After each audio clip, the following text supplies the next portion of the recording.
Halo Sumatera Utara. Selamat sore pemirsa. Sumatera Utara hari ini hadir menjumpai Anda, memperbarui informasi Anda seputar Sumatera Utara.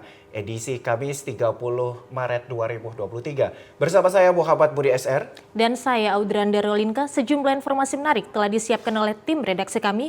Berikut berita selengkapnya.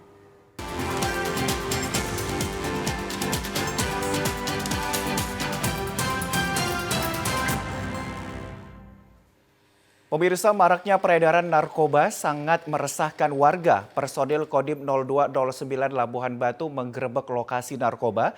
Dari penggerebekan ini 4 orang bandar dan pemakai diamankan Kodim 0209 Labuhan Batu beserta barang bukti.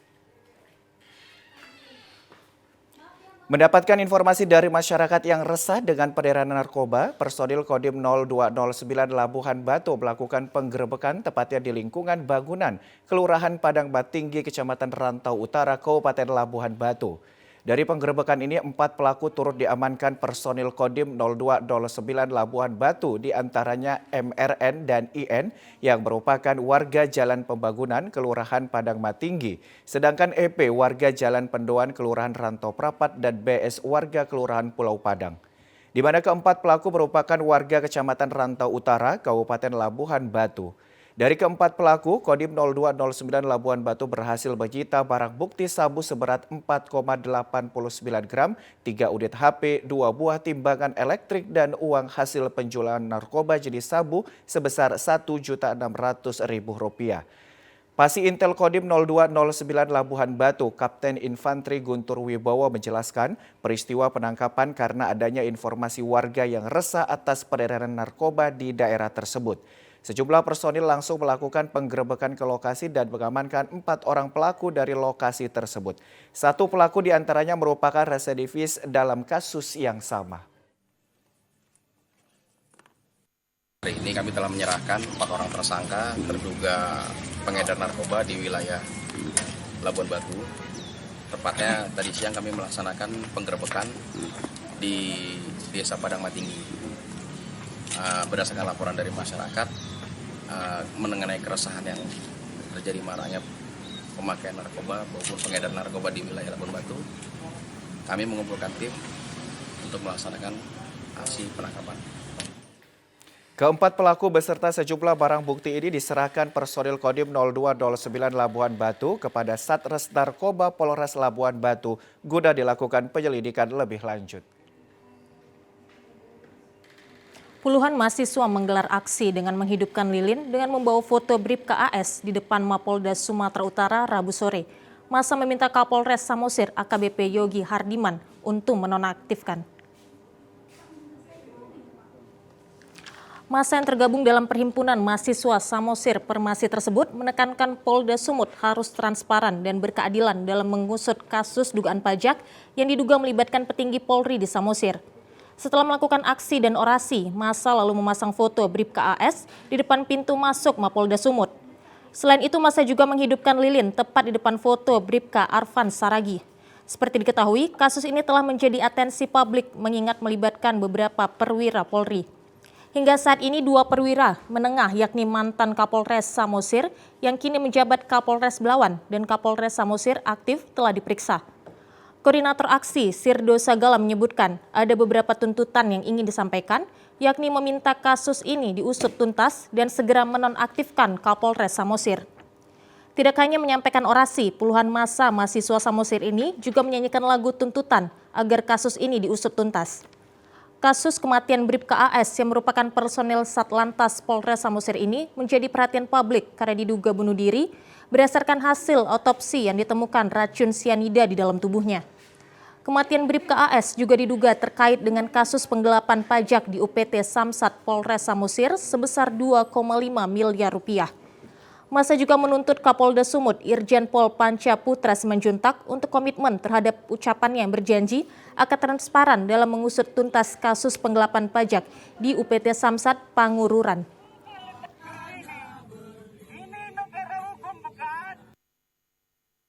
Kami dari Perhimpunan Mahasiswa Samosir melakukan aksi damai dengan 1000 lilin, di mana yang terjadi akhir-akhir ini di Kabupaten Samosir terjadi suatu yang kita duga suatu pelanggaran yang terjadi di kepolisian Polres Samosir.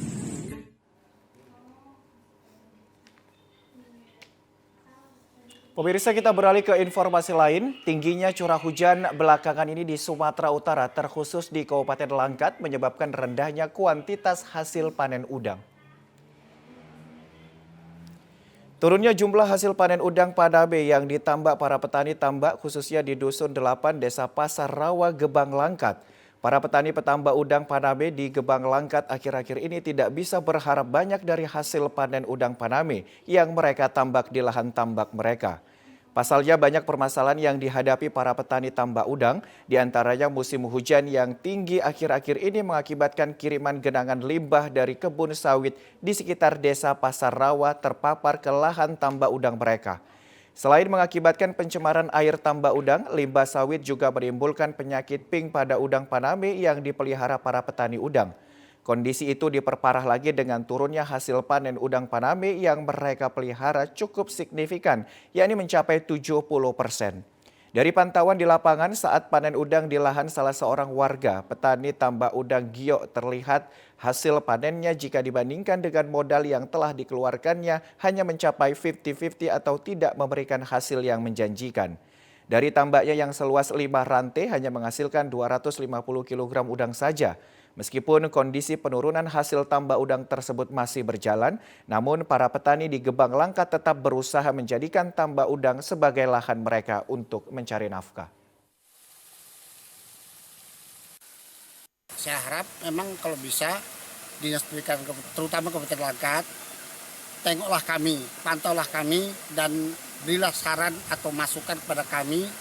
Ya kalaupun bisa, saya nggak mau cerita bantuan lagi, kalau bantuan sudah pernah diberikan oleh Dinas Pendidikan Kabupaten Langkat. Cuman yang saya perlu pendampingan gitu, karena apabila ada kendala penyakit, jadi cepat ada responnya gitu.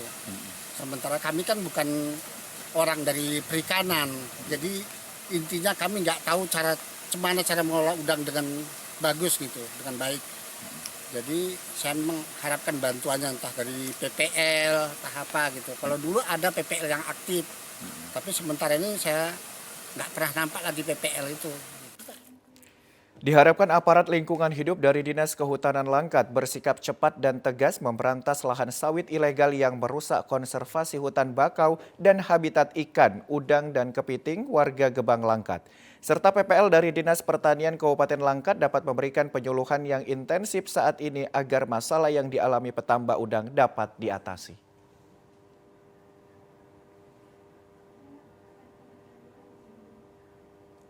Badan Pertahanan Negara BPN Serdang Bedagai terus mendesak program pendaftaran tanah sistematis lengkap PTSL pada 2023. BPN Sergi menargetkan akan mencetak 11 sertifikat tanah yang ada di 8 kecamatan untuk tahap pertama. Pada program PTSL tersebut, BPN turut menggandeng pemerintah desa dan kepala dusun agar program pemerintah pusat tersebut dapat menjangkau seluruh masyarakat. Salah satu desa yang masuk dalam program PTSL tahun ini adalah Desa Payapinang, Kecamatan Tebing Syah Bandar, Kabupaten Sergai. Kepala Desa Payapinang, Hafiz Abror Mangundivo mengatakan, sejak program PTSL disosialisasikan, banyak warga di desanya yang tertarik untuk mensertifikatkan tanahnya. Masyarakat merasa pengurusan sertifikat tanah lewat PTSL sangatlah membantu karena biaya yang terjangkau.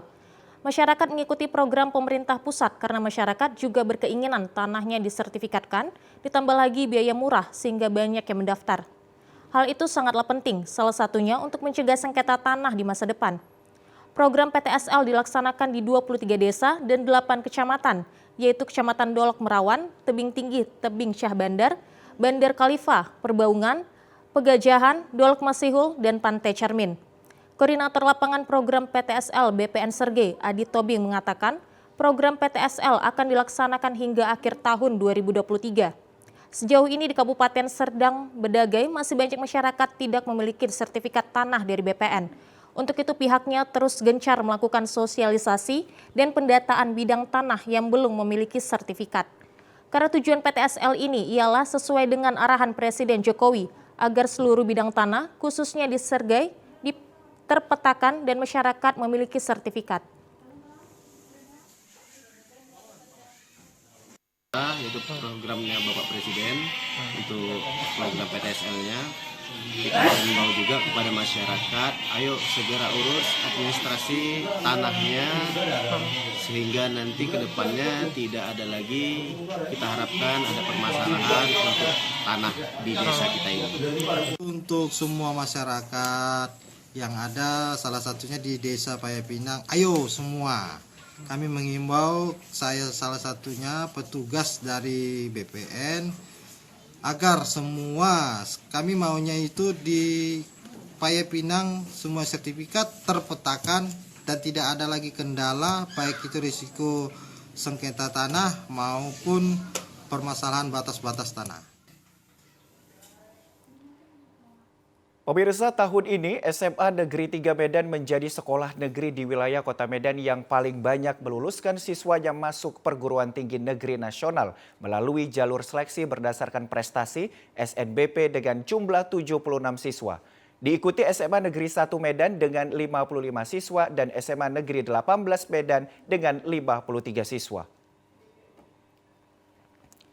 Kepala Sekolah SMA Negeri 3 Medan, Mukhlis, menjelaskan peningkatan jumlah anak didiknya yang masuk perguruan tinggi negeri nasional melalui jalur undangan.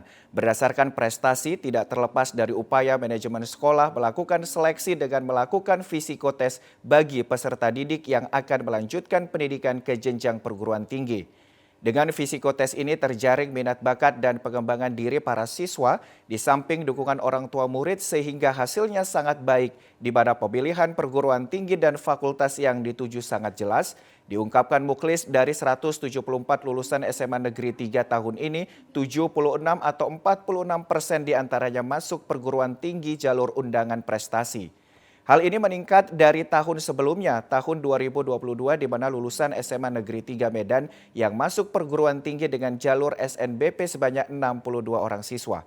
Mukhlis berharap para siswa yang berhasil masuk PTN jalur SNBP ini memanfaatkan sebaik-baiknya kesempatan ini dan teruslah meraih prestasi.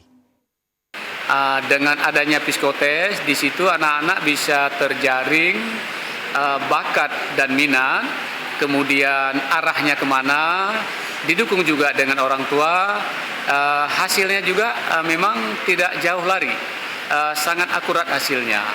Memang dari hasil prediksi kami mungkin meleset beberapa siswa, dengan hasil psikotes ini juga arahnya ke perguruan tinggi itu memang lebih jelas.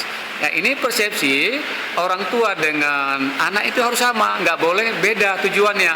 Kalau beda tujuan anak dengan orang tua nggak akan dapat seperti ini. Nah, orang tua tinggal mendukung, si anak sendirilah perannya yang cukup besar dalam menentukan untuk seleksi SNBP, seleksi nasional berbakat prestasi. Salah seorang murid yang lulus seleksi masuk perguruan tinggi negeri melalui jalur SNBP, Ariel Aulia Tobing, mengungkapkan tidak mudah mengikuti seleksi ini, namun dirinya memiliki semangat tinggi untuk masuk perguruan tinggi melalui jalur prestasi dengan giat meningkatkan nilai dan sejumlah prestasi. Saya lulus di Fakultas Kedokteran di Universitas Gadjah Mada. Selama ini persiapan kamu bisa meraih ini seperti apa? Tentunya tidaklah mudah untuk sampai ke tahap ini, karena saya akan memberikan tips menurut saya itu tingkatkan nilai dan prestasi, terutama sertifikat, karena sertifikat itu menurut saya sangat penting sekali untuk melewati jalur seleksi nasional berdasarkan prestasi atau SNBP ini. Setelah ini saya akan terus berjuang lagi di luar sana, karena saya yakin sekali masih banyak sekali saingan saya yang belum bisa saya kalahkan dan akan saya kalahkan juga di luar sana. Untuk tahun 2023, berdasarkan data Tim Seleksi Penerimaan Mahasiswa Baru Nasional, kuota untuk jalur prestasi SNBP sebanyak 152.120 orang. Sementara peserta yang lulus PTN jalur SNBP 143.805 orang dari 663.181 pendaftar. Pemirsa, kami akan segera kembali dengan sejumlah informasi lainnya. Tetaplah bersama kami di Sumatera Utara hari ini.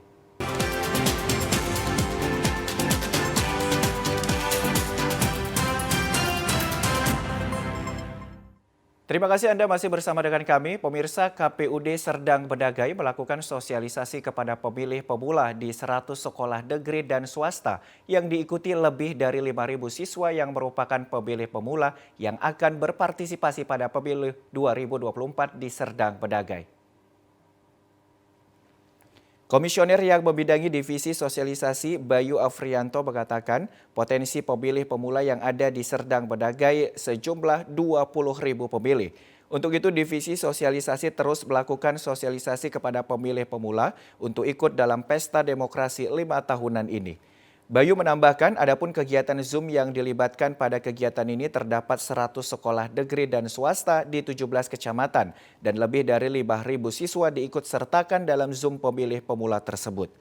Berbagai masukan dan dialog interaktif antar siswa dengan komisioner yang dipandu Komisioner KPU Provinsi menjadi dasar bagi para pemilih pemula agar dapat berpartisipasi pada pemilu 2024 mendatang. Para pemilih pemula ikut berpartisipasi sebagai penyelenggara pemilu di tingkat KPPS dan sebagai partisipasi pemilih jujur, adil, dan rahasia. Untuk itu sejak dini KPU telah memberikan pemahaman dan pengetahuan kepada pemilih pemula akan pentingnya peran serta pemilih pemula dalam menjaga demokrasi di Indonesia secara umum dan Serdang Bedagai secara khusus. Tahun pada tanggal 14 Februari 2024. Nah, kegiatan ini diikuti oleh kurang lebih 100 sekolah yang di bawah naungan Kemenak dan sekolah di bawah naungan Capdis Wilayah 3 Provinsi Sumatera Utara. Kemudian dihadiri oleh kurang lebih 5.000 siswa pemilih pemula. Nah, tujuan kegiatan ini tentunya dalam rangka untuk meningkatkan partisipasi pemilih dan memberikan pemahaman kepada pemilih pemula agar berpartisipasi dalam penyelenggaraan pemilu.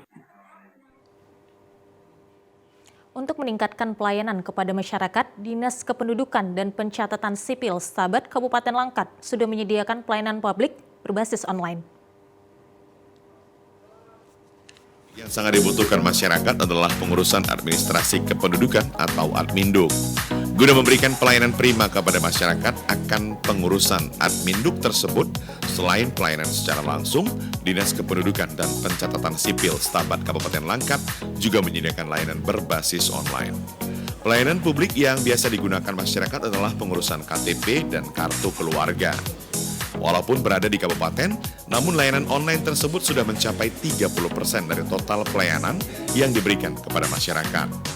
Sistem pelayanan online sangat mudah dipahami masyarakat sehingga hampir tidak ditemukan human error selama kepengurusan Adminduk lewat pelayanan online. Kadis Dukcapil Stabat Kabupaten Langkat Faisal Rizal Matondang menjelaskan bahwa pelayanan online yang dibuat disambut antusias oleh masyarakat karena sangat membantu masyarakat dari segi waktu. Selain itu, di Dukcapil Kabupaten Langkat juga menambah jam operasional untuk dapat menjangkau masyarakat yang memiliki kesibukan, sehingga hal itu juga dapat mencegah masyarakat menggunakan jasa calo.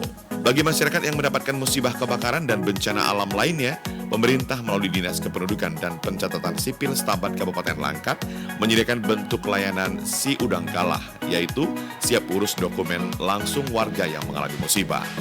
Selain itu, Disduk Capil juga melakukan layanan jemput bola bagi orang dengan gangguan jiwa, warga pemilik KTP pemula, dan para lansia, serta masyarakat yang mengalami penyakit menahun. Sebagai bentuk peningkatan pelayanan kepada masyarakat dalam ajang inovasi pelayanan publik tingkat Sumatera Utara, Dinas Kependudukan dan Pencatatan Sipil Stabat mendapat penghargaan dari pemerintah Provinsi Sumatera Utara. Dinas Kependudukan dan Pencatatan Sipil dalam hal ini telah melakukan banyak inovasi-inovasi. Salah satunya yang sudah kami mengikuti perlombaan adalah program inovasi Si Udang Galah, siap urus dokumen warga yang mendapat musibah. Di mana kita ketahui banyak masyarakat kita apabila mendapat musibah hanyut dengan musibahnya sehingga mereka lupa dengan dokumen-dokumen pendudukan. Nah, kami mengambil inisiatif dengan Si Udang Galah, warga yang sedang mendapat musibah kami langsung antar dokumen-dokumennya karena sebagaimana kita ketahui dokumen kependudukan ini adalah dasar untuk mereka membuat pelayanan-pelayanan yang lainnya. Kita jemput bola telah kita lakukan juga bagi siswa-siswi dalam rangka program Dukcapil Go to School. Begitu juga dengan jemput bola bagi orang dengan gangguan jiwa serta juga para lansia. Warga yang datang mengurus Adminduk ke Disduk Capil Stabat mengaku mendapatkan pelayanan yang maksimal. Terkait dengan tersedianya pelayanan online sangat disambut gembira oleh warga karena sudah dapat melakukan pengurusan tanpa datang ke kantor Dinas Kependudukan dan Pencatatan Sipil. Salah seorang warga, Cornelius Ginting, mengaku pelayanan online sangat membantu warga dan sudah sesuai dengan perkembangan teknologi. Untuk memaksimalkan pelayanan online, hendaknya Dinas Kependudukan dan Pencatatan Sipil Stabat melakukan sosialisasi secara terus-menerus kepada warga terkait pelayanan publik apa saja yang dapat dilakukan warga melalui layanan online. Saya sih bagus ya Pak, karena kan memudahkan kita sendiri untuk mengurus Capil itu dari online. Ini kan banyak dari warga-warga kita jauh dari kantor Capil sendiri. Saya sendiri tahu ada sistem online dari warga setempat. Baik, lancar di sana. Saat ini masyarakat juga sudah dapat melakukan pengurusan identitas kependudukan digital, yang mana KTP digital ini adalah identitas kependudukan digital dalam bentuk aplikasi digital yang diakses melalui smartphone. Dinas Kependudukan dan Pencatatan Sipil Stabat Kabupaten Langkat akan berupaya memberikan berbagai bentuk inovasi pelayanan yang baik kepada seluruh warga, sehingga seluruh warga memiliki Adminduk yang benar. Pemirsa, siswa SMK Negeri 1 Brastagi di Kabupaten Karo antusias belajar pembuatan batik tulis dengan ornamen karo. Pembelajaran siswa ini untuk mengasah keterampilan dan mendorong siswa ke dunia usaha. Pendidikan Sekolah Menengah Kejuruan SMK berbasis seni atau kerajinan berpotensi mengembangkan industri kreatif di daerah. Seperti di SMK Negeri 1 Brastagi, Kabupaten Karo yang mempelajari pembuatan batik tulis dan batik cap. Tidak hanya mendapatkan materi seputar batik, siswa juga ikut dalam proses pembuatan atau produksi tekstil batik dengan menggunakan katun primissima dan kain dobi. Karena kain tersebut sangat bagus menyerap pewarnaan batik dan pewarnaan dengan neptol dan garam diazodium. Siswa terlihat antusias membatik pada tahapan pertama, mendesain ornamen atau ragam hias. Selain itu, canting atau klowong dengan lilin yang dipanaskan di atas wajan kecil dengan panas 80 derajat. Selanjutnya pewarnaan pertama, lalu penembokan atau mopok. Terakhir pewarnaan kedua, lalu dicuci bersih dan penjemuran. Setelah selesai kain batik siap untuk dipasarkan, guru pembimbing Murti Khairani Lubis mengatakan siswa membatik dengan motif budaya setempat yaitu ornamen karo yang bertujuan untuk melestarikan ragam budaya daerah. Kurikulum pembuatan batik ini memberikan pembelajaran siswa untuk mengasah keterampilan dan mendorong siswa ke dunia usaha dengan kewirausahaan. Kami lagi memprogram buat dengan batik tulis kombinasi dengan cap. Pakai ornamen karo karena daerah setempat ini pakai ornamen karo, kita mengangkat ornamen daerah setempat. Kita sangat besar sekali, mereka melanjutkan ke jurusan seperti ini karena kan daerah setempat ini kadang-kadang anak-anak sepele nggak mau melanjut lagi, diambillah jurusan yang nggak sesuai dengan jurusan yang waktu SMK. Ya, untuk mendorong itu apa yang kita sekarang kami ada kerjasama sama Dudi dengan dunia usaha, jadi mendorong dunia usaha membantu setelah tamat mereka. Salah seorang siswa kelas 12 SMK, Juliana, mengatakan membatik sangat menyenangkan dan merupakan kompetensi atau keahlian di bidang tekstil yang dapat menjadikan keterampilan yang kreatif untuk dikembangkan setelah kelulusan. menyenangkannya gimana?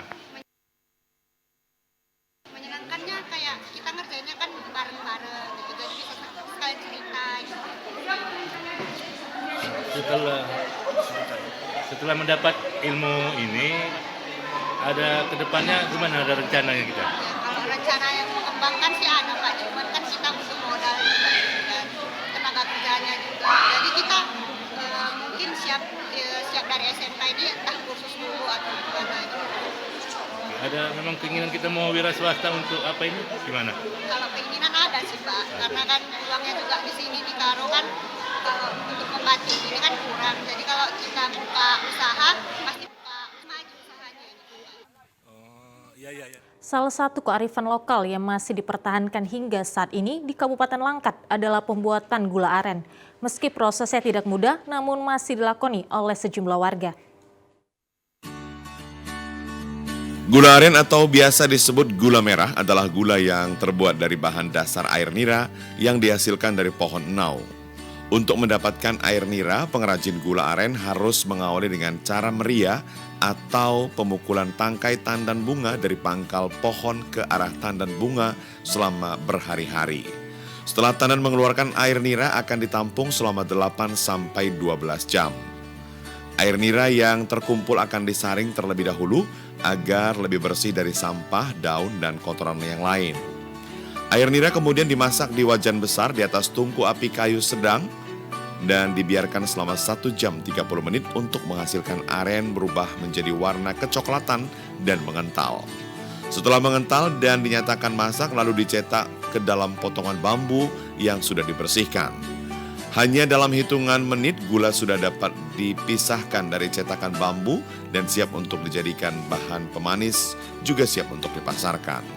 Gula aren dari Kecamatan Selesai, Kabupaten Langkat memiliki ciri khas aroma yang enak dan tidak mengandung bahan campuran lain karena pengrajin pada umumnya mengutamakan keaslian dan rasa.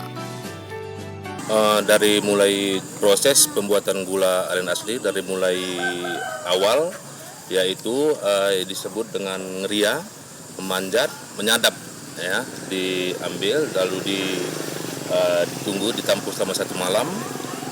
Setelah itu dibawa ke penampungan, lalu diolah lebih kurang 1 sampai 2 jam sehingga menjadilah gula merah asli. 1 hari bisa menghasilkan 5 ataupun 6 kilo per hari.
Pemirsa, informasi lainnya akan kami hadirkan sesaat lagi.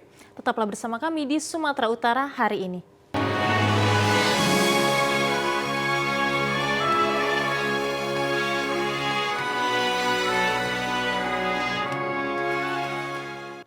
Terima kasih Anda masih bersama dengan kami. Pemirsa, pemerintah Kota Medan melaksanakan Ramadan Fair tahun 2023 kedua bertempat di lapangan sepak bola Pasar 5 Jalan Kapten Rahmat Budin lingkungan 35 Kelurahan Rengas Pulau, Kecamatan Medan Marelan.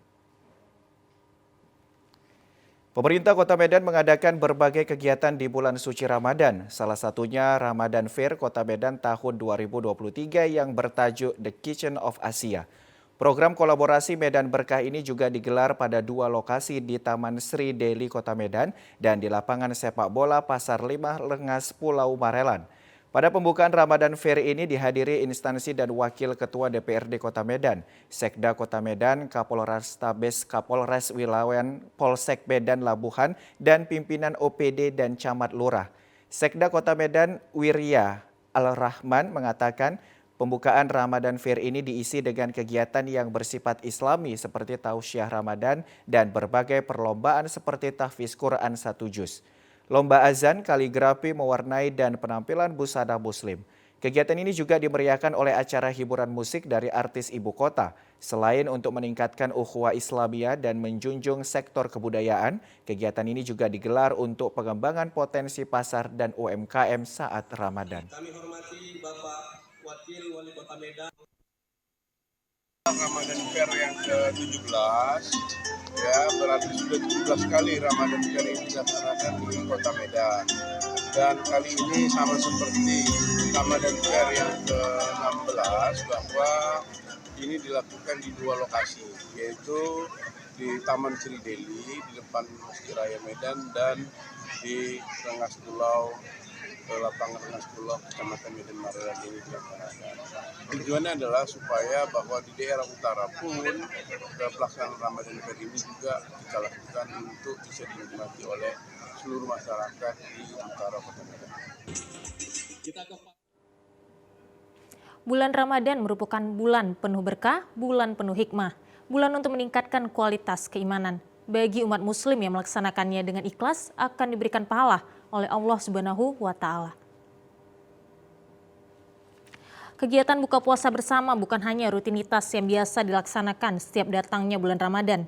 Namun buka puasa bersama memiliki makna penting, yakni menjalin silaturahmi. Dari pantauan di lapangan, para jemaah di Masjid Raya Al-Hasanah Pangururan ini sudah datang sekitar pukul 4 sore waktu Indonesia Barat. Para jemaah datang dari luar daerah yang sedang melaksanakan tugas ke Samosir ini juga ikut buka puasa bersama, dilanjutkan dengan sholat maghrib berjamaah. Badan Kemakmuran Masjid BKM Masjid Raya Al-Hasanah Pangururan, Kabupaten Samosir mengatakan Ramadan tahun 2023 ini 1444 Hijriah kembali melaksanakan kegiatan buka puasa bersama selama bulan Ramadan di masjid tersebut setiap harinya. Kegiatan buka puasa bersama ini bertujuan agar seluruh jemaah yang ada di daerah Samosir ini membantu jemaah yang dalam perjalanan jauh untuk berbuka puasa dan mempererat tali silaturahmi. Hal ini juga disampaikan Ustadz Hendra Hermawan Manik. Kegiatan ini juga diharapkan dapat mempererat tali silaturahmi dan persaudaraan antar umat muslim yang ada di Kabupaten Samosir. Ustadz Hendra juga berharap para jemaah dapat berbagi di bulan Ramadan ini untuk menyumbangkan takjil buka puasa bersama di masjid. Sementara itu Masjid Raya Al-Hasanah Pangururan ini juga memberikan takjil untuk berbuka puasa dari sumbangsi para jemaah. Di bulan Ramadan yang lalu pun kita setiap hari mengadakan berbuka puasa di Masjid Al-Hasanah Kecamatan Pangururan Kabupaten Samosir ini. Untuk berbuka bersama di sini kita tidak membatasi.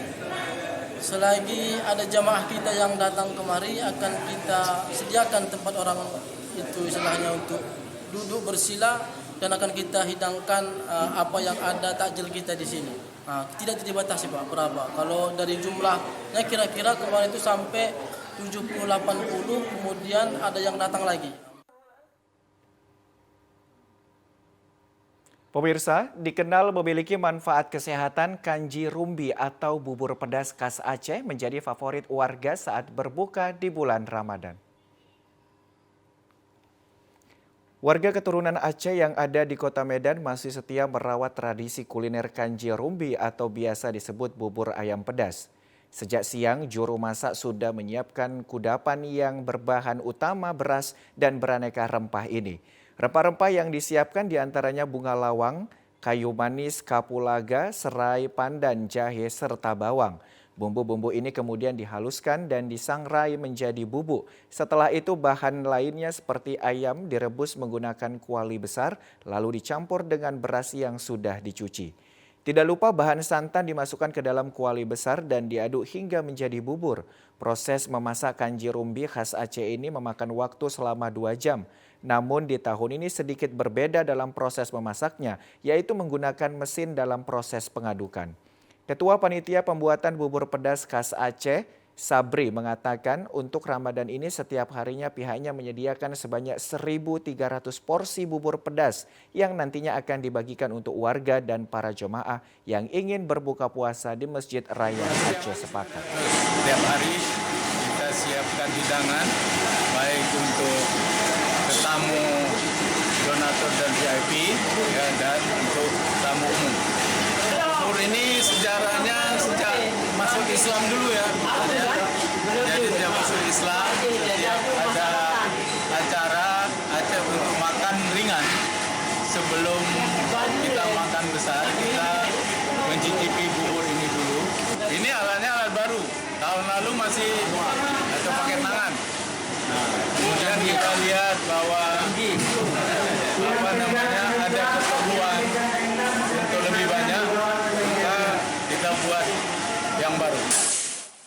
Setiap bulan Ramadan, Masjid Raya Aceh sepakat menyediakan menu berbuka puasa bubur pedas yang sudah ada sejak masuknya Islam ke Sumatera dan dahulunya disajikan sebelum makan malam. Vakum selama 3 tahun, bubur sup khas Kesultanan Delhi kembali menghiasi waktu menjelang berbuka puasa di Masjid Raya Al-Masyun, Kota Medan. Bubur yang menjadi khas Kesultanan Delhi ini banyak digandrungi masyarakat karena rasanya yang khas. Selama 3 tahun semasa pandemi COVID-19, masyarakat Kota Medan dirindukan dengan adanya bubur sup di Masjid Raya Al-Masyun yang selalu diburu warga menjadi menu khas berbuka puasa. Baru di tahun ini pengurus Badan Kemakmuran Masjid Raya Al-Masyun kembali menyediakan bubur yang konon pada zaman dahulu menjadi menu wajib Kesultanan Delhi ini. Mengetahui kembali hadirnya bubur sup Masjid Raya yang selalu dibagikan menjelang waktu berbuka puasa ini, antusias masyarakat terlihat sejak puasa pada hari pertama.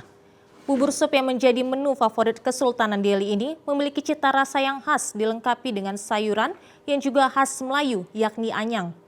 Tak hanya memiliki cita rasa yang khas, konon bubur sup ini juga memiliki khasiat untuk kesehatan, terutama kesehatan lambung yang sangat penting saat manusia menjalani puasa.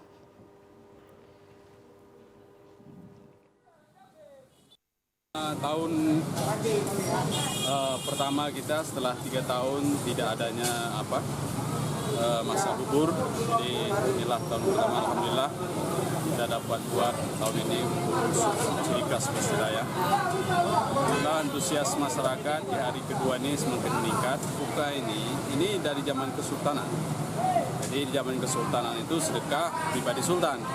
Nah, kalau sekarang sudah dibuka untukmu, siapa saja yang ingin menyumbang, kita buka, kita tampung, lantas kita kelola dananya untuk pembuatan bubur sup ini. Juru masak bubur sup Hamdan mengatakan pengolahan bubur sup seperti memasak bubur pada umumnya.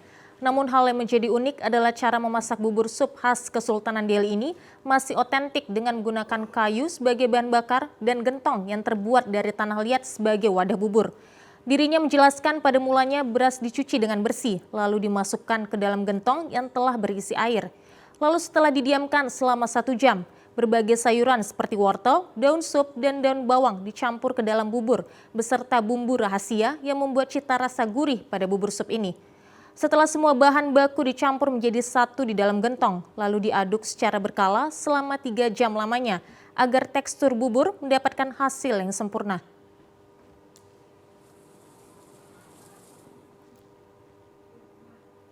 Pemirsa, berikut informasi perakiraan cuaca dari Badan Meteorologi, Klimatologi, dan Geofisika wilayah 1 Medan untuk esok hari Jumat 31 Maret 2023.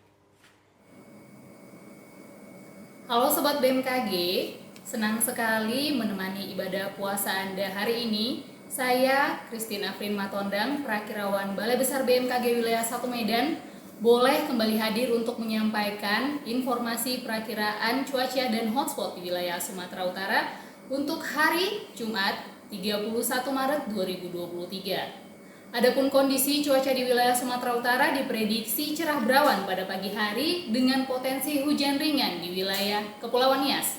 Sementara pada siang hingga sore hari diprediksi berpotensi hujan dengan intensitas ringan hingga lebat, di mana hujan intensitas lebat berpotensi terjadi di wilayah Simalungun, Dairi, Kepulauan Nias, Pakpak Barat, Humbang Hasundutan, Tapanuli Tengah, Sibolga, Tapanuli Selatan, dan sekitarnya. Sementara pada malam hari kondisi cuaca diprediksi hujan ringan hingga sedang di wilayah Madinah, Kepulauan Nias, Pakpak Barat, Humbang Hasundutan, Tapanuli Tengah, Simalungun, Tapanuli Selatan, Padang Lawas, dan sekitarnya. Sementara pada dini hari kondisi cuaca diprediksi hujan ringan pada Kepulauan Nias, Madinah, dan sekitarnya. Untuk suhu udara akan berkisar antara 16 sampai 33 derajat Celcius dengan kelembaban udara 65 sampai 98%. Angin bertiup dari arah timur laut hingga tenggara dengan kecepatan 10 sampai 30 km per jam. Untuk titik panas atau hotspot per tanggal 29 Maret 2023, terpantau ada 2 titik panas tepatnya di wilayah Labuhan Batu Utara dan Batubara. Kami tetap menghimbau kepada masyarakat akan adanya potensi hujan dengan intensitas sedang hingga lebat diiringi angin kencang dengan durasi singkat dan terjadi di wilayah yang lokal dalam waktu yang singkat pada siang hingga sore hari. Demikian kami sampaikan informasi ini, kiranya informasi ini dapat bermanfaat dan sampai bertemu kembali.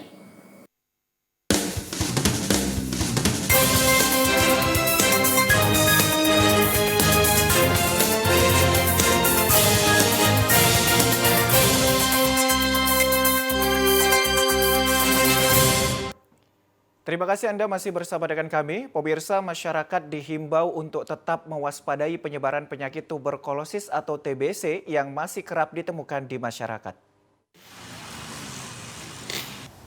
Kasus tuberkulosis atau TBC masih menjadi salah satu penyakit menular yang perlu diwaspadai masyarakat di Indonesia usai meredanya penyebaran COVID-19.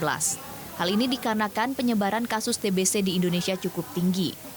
Kementerian Kesehatan mendeteksi di tahun 2022 terdapat sekitar 717.000 kasus TBC di Indonesia. Kasus TBC diderita mulai dari anak-anak hingga orang dewasa yang disebabkan oleh penyebaran bakteri Mycobacterium tuberculosis. Bakteri ini umumnya menyerang paru-paru dan gejala awalnya adalah batuk hingga penurunan berat badan yang drastis. Untuk itu masyarakat yang mengalami gejala tersebut diimbau langsung melakukan pemeriksaan ke dokter.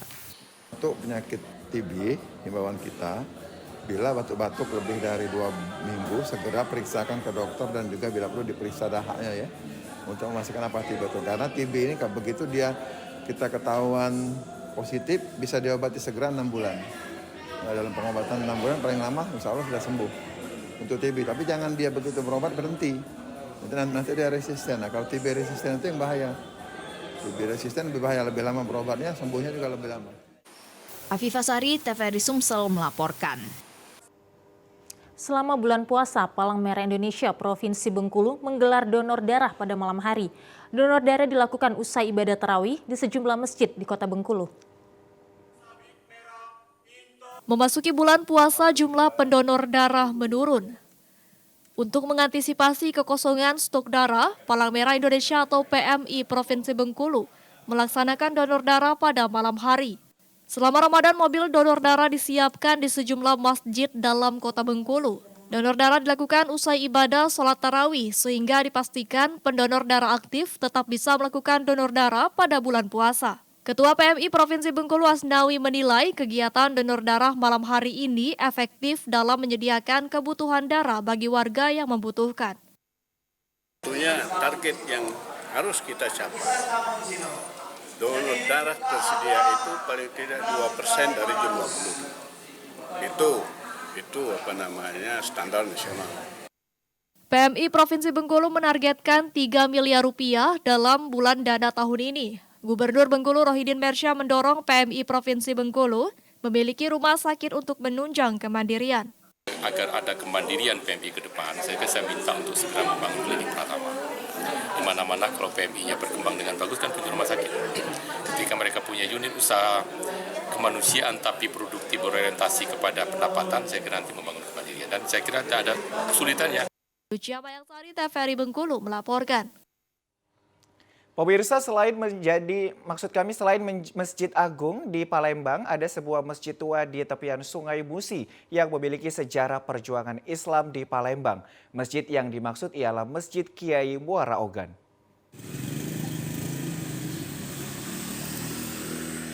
Kota Palembang, Sumatera Selatan memang dikenal sebagai kota religius.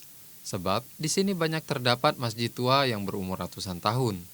Masjid Kiai Muara Ogan atau lebih populer dengan sebutan Masjid Ki Merogan, penamaannya diambil dari nama julukan bagi ulama besar Palembang yang bernama lengkap Kiai Haji Mas Agus Abdul Hamid bin Mahmud yang terkenal gigih memperjuangkan Islam di Palembang yang dijajah Belanda. Ki Merogan dikenal sebagai ulama yang memiliki harta yang sebagian besar untuk menyebarkan agama Islam. Bentuk asli berupa menara dan atap berundak-undak tetap dipertahankan.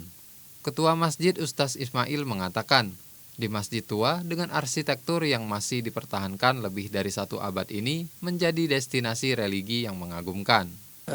Kalau ditilik dari pembuatannya itu pada tahun 1871 langsung oleh Kiai Morgan atau saya masuk saja Abdul Hamid bin Muhammad. Kalau ininya berarti lah sudah sekitaran 2 abatan kalau kita telik itu. Yang kita sekarang ini yang kita pertahankan keaslian dari yang dibikin oleh Kiai Morgan ini adalah tiang-tiang sudahnya itu kajang angkap di kami yang ininya kajang angkapnya sudahnya itu bentuk segi limasnya dan ada mimbar sama beduk. Kiai Merogan wafat pada 31 Oktober 1901 dan dimakamkan di samping masjid. Makamnya pun dikeramatkan, hingga kini sering dikunjungi para peziarah yang datang dari berbagai daerah di tanah air. Tim Liputan TVRI Sumsel melaporkan. Bulan suci Ramadan membawa berkah bagi salah seorang pemilik usaha pembuatan cincau di kota Lubuk Linggau. Usahanya itu saat ini kebanjiran pesanan karena cincau merupakan salah satu menu minuman khas berbuka. Cincau menjadi salah satu menu minuman favorit saat berbuka puasa. Di bulan suci Ramadan, di sejumlah pasar hingga pedagang takjil di pinggir jalan, cincau dapat ditemui dengan mudah, termasuk yang sudah diolah menjadi minuman. Dengan menjamurnya pedagang cincau saat bulan Ramadan, hal ini menjadi berkah bagi pemilik usaha pembuatan cincau karena kebanjiran pesanan. Hal itu paling tidak dirasakan Edi Suyono, salah seorang pembuat cincau di Kelurahan Lubuk Tanjung, Lubuk Linggau. Edi mengaku, sejak datangnya bulan puasa, permintaan cincau miliknya mengalami peningkatan berkali lipat. Di hari biasa dirinya hanya memproduksi 100 loyang per hari. Namun, kini di bulan Ramadan mencapai 1.500 hingga 2.000 loyang. Untuk harga ada perbedaan dari biasanya, dari 10.000 per loyang, kini menjadi Rp15.000 per loyangnya. Beda meningkat. Kalau hari biasa berapa, Pak? Kalau hari biasa paling besar itu 100 baskom loyang ini. 100 loyang seperti ini. Tapi kalau di bulan puasa itu bisa 1.500, bisa 2.000. Juga itu variasi. Kadang-kadang ya antara pedagang sama kita minta turun harga, kita kasih sama-sama jalan. Kalau satu loyang dari harga 14.000 sampai 15.000. Dikatakan pula usaha pembuatan cincau ini merupakan usaha turun-temurun keluarga sejak tahun 1970. Dari Setiawan, TVRI Sumatera Selatan melaporkan. Pemirsa, informasi tadi menutup perjumpaan kita pada program Sumatera Utara. Saya Muhammad Budi SR. Dan saya Audranda Rolinka mengucapkan terima kasih atas perhatian Anda. Selamat sore dan sampai jumpa.